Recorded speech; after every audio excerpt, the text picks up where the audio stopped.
Hello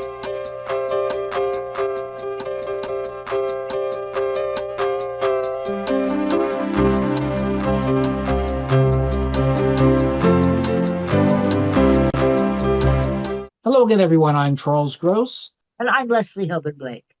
Welcome to Two on the Aisle. Sometimes it really is the journey and not the destination. How else to explain the events of Queen of Versailles, book by Lindsay Fernandino and Stephen Schwartz's first Broadway score since, believe it or not, Wicked. And it stars Kristin Chenoweth. It's good to see her back on Broadway, isn't it? Isn't it? She plays this woman who grows up in a lower middle class family. She's determined to rise up the ladder, so she puts herself through engineering school. She goes to Silicon Valley, doesn't make it there, so she tries a different type of silicon, attracts the king of the timeshares, who's played by F. Murray Abraham and 30 years older than she is. They get married. They are ridiculously wealthy, the 1% of the 1%.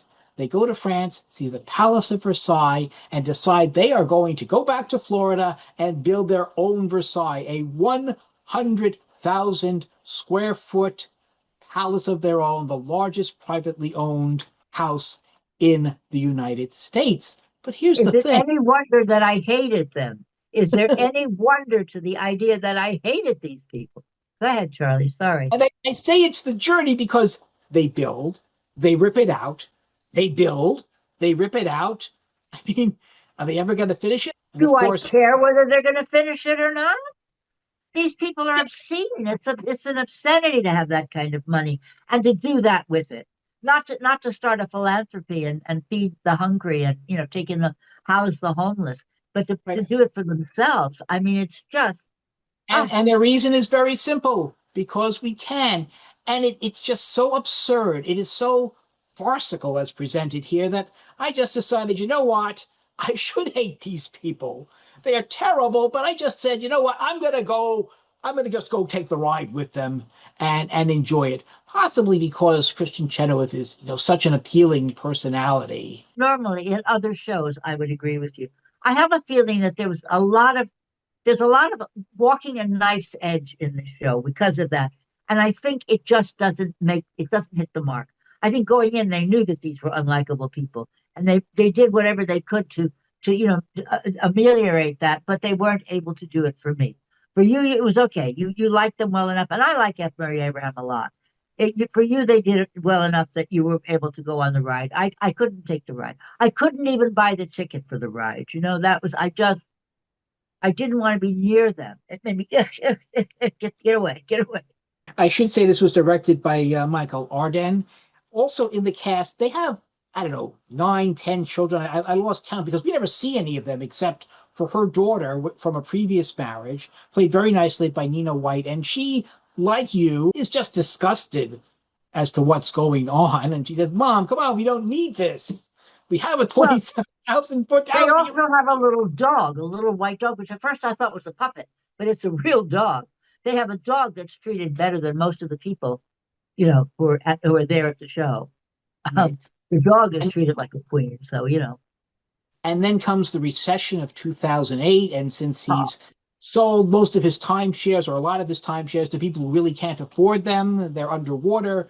So he's underwater. So they're going to lose their dream. But this is her, everything's coming up roses moment.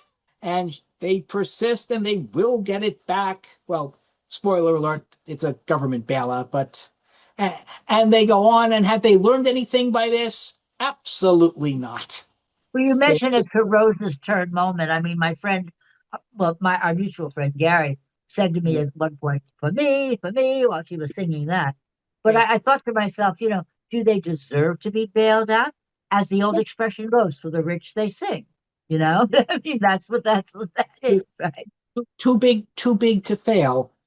Yes, But absolutely. imagine she would actually be a very good Mama Rose. I think. She might be. I don't know. I don't know. She might be. Score wise, you have Wicked still playing on Broadway.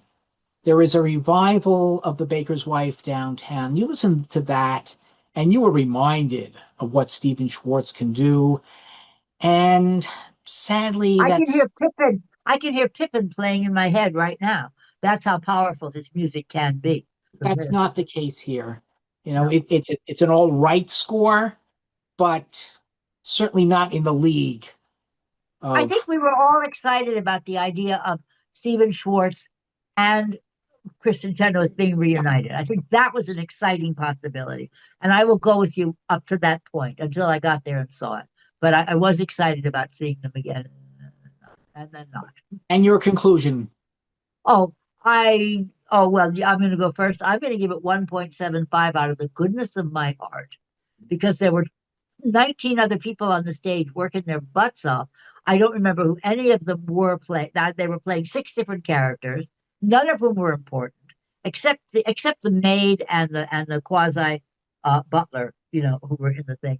Uh, and other than that, I don't remember anybody. I just couldn't, I didn't take it seriously. And if you take it that way, you may actually kind of enjoy it. So I'm going to give this 3 3/4. It probably doesn't deserve it, but somehow it's better than the sum of its part. No, And I think the parts are better than the sum of it. Is the way this goes here. They are better than it I, is. Is what I would go okay, along with you there. I would okay, take it that way. that may be the way to see it.